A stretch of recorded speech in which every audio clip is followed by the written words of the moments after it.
E todos os méritos para o Crespo. A gente, há umas 3, 4 semanas atrás, né, nós falávamos quem era o melhor técnico do futebol brasileiro, né, do campeonato brasileiro.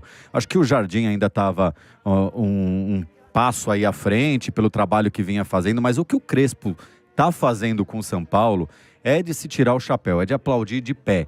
Ele pegou um time destruído, né, um clube destruído politicamente, financeiramente, e dentro de campo está um time completamente organizado, mesmo sem as peças de ataque que ele perdeu, sem 3 jogadores fundamentais.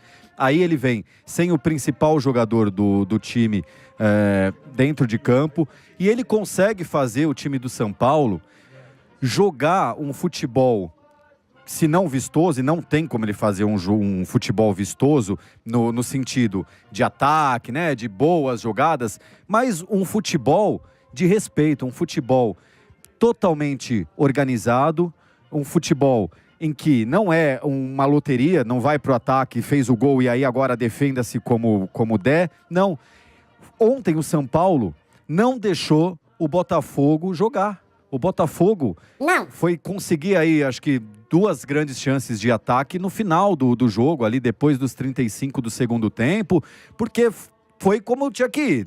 Dane-se, vamos pra frente e vamos jogar. Mas é um São Paulo organizado, é um São Paulo taticamente quase que perfeito, se você pensar nas peças que o Crespo tem pra montar esse time. Agora, o David Ancelotti, viu, Sgrillis? Ele deu uma inventada ali, meteu o Danilo de ponta direita, né? Por mais que o Danilo, segundo o David, já tenha jogado por ali, pra mim foi uma invenção em tanto, né? Tá certo que ele, segundo ele, o que ele falou na coletiva, ele não tinha ali, Santi Rodrigues não tava bem, o Álvaro Montoro também não. Mas, sinceramente, você colocar o Danilo pra ser um ponta, não sei, né? Eu acho que é inventar demais. Não sei o que você vocês exigir demais de um cara que não vai entregar, não tem nem físico pra isso, pra entregar como ponta, né? E até a grande reclamação da mídia carioca é algumas alterações feitas também pelo David Ancelotti durante a partida. Tô correndo pra lá e pra cá resolvendo algumas coisas do programa, talvez eu repita algumas coisas que vocês falem, mas ontem me chamou a atenção das duas reestreias, tanto do Rafael Tolói, me chamou muito a atenção ontem, e do Rigoni. O Rigoni não foi mal na partida ontem. O Sabino, já ressaltei aqui, que fez uma partida consistente. Mas dito isso, agora que vocês citaram no final, essa força do São Paulo vai ser muito importante na Libertadores. Porque na Libertadores, quando você tem erro praticamente zero, principalmente num jogo de altitude, se você conseguir segurar o jogo de ida e no jogo do Morumbi conseguir manter essa regularidade, essa força diante da sua torcida, com uma transição rápida, com uma zaga ali praticamente com um erro zero, vai ser preponderante para o time do São Paulo avançar na Libertadores. É manter essa consistência dentro e fora de campo que vai dar frutos importantes na principal competição de clubes da América do Sul. E o trabalho do Crespo, é claro, é invejável. E agora, com essas novas peças, é claro que o torcedor ainda olha com um pouco de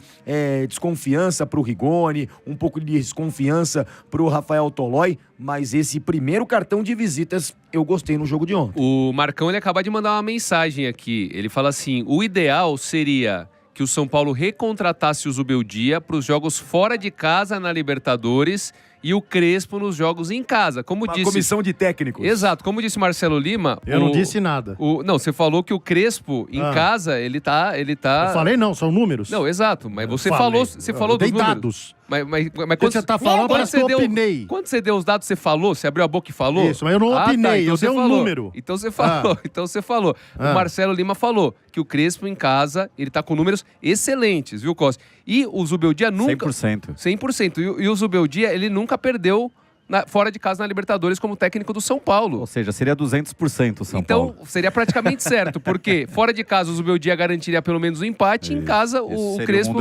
garantiria, então o título já estaria no papo aí, ó. Marcão, sugestão, fica aí, ó. Títulos, né? Diretoria do São Paulo, ó, sugestão aqui, portanto, do Marcão. Bom, falando em técnicos, né? O Crespo ontem, após o jogo, ele valorizou a força do elenco na partida contra o Botafogo, né? E aproveitou para falar do Enzo Dias, que deixou o gramado com dores no tornozelo e deixou o torcedor de São Paulo preocupado, porque o Wendel, que é o outro lateral, também saiu com incômodo muscular. E o São Paulo tem jogo importante quinta-feira pela Libertadores contra a LDU lá no Alto do Morro, lá em Quito, a 2.850 metros de altitude. Fala, Crespo. É um grupo fantástico. de pessoas fantásticas, atletas que se sacrificam por o outro. É muito generoso. Hoje teníamos voltando e jogando por primeira vez a Toloi, depois da lesão que ele tive. Alisson igual, voltava depois da lesão. Marcos Antônio voltava depois dessa lesão. Arboleda, teníamos o segundo, acho que foi o segundo jogo titular do Tapia de Neno, porque Ferreirinha tem uma lesão. E todas estas situações foi suportado por o grupo, de aqueles que estão jogando ultimamente. O Sabino, o Cedric, o Enzo, o Pablo Maia, o Rodriguinho, Luciano fora. Então, esta vitória fala do grupo, de um grupo forte, com vontade, um grupo que tem vontade de sacrificar-se um por outro. Então, para mim foi mais que Ah, tá bom. Aí tá o Crespo, né? Tava olhando aqui. O árbitro e o VAR, né? Que eu tava apresentando o jogo do Santos ontem, né? E quando cheguei em casa já tinha acabado o jogo do São Paulo, não consegui assistir, né? Então é o seguinte, eu vi um lance que me mandaram, o seu Vitinho em cima do Sabino, mas deu uma pisada no Sabino, Foi. mas deu uma pisada que só... Olha, mas você tem que ser muito incompetente pra dizer que foi sem querer. Né? Aí eu fui ver quem foi o árbitro e Mas quem sem foi querer o também é VAR. falta. Sem querer Não, mas também não é foi falta. sem querer. Bom, árbitro, Wilton Pereira Sampaio, tá explicado. VAR, Marco Aurélio Fazecas, o nome dele já diz tudo por si mesmo, né?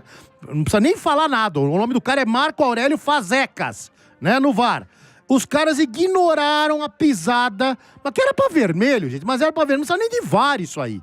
É no campo, o cara No do campo tem que ver. Mas eu sou o Wilton, né? Se tratando de Wilton Pereira, a gente já sabe que a incompetência reina ali, né? E eles não expulsaram o Vitinho. Ah, por que precisa pra expulsar o Vitinho depois daquele lance lá?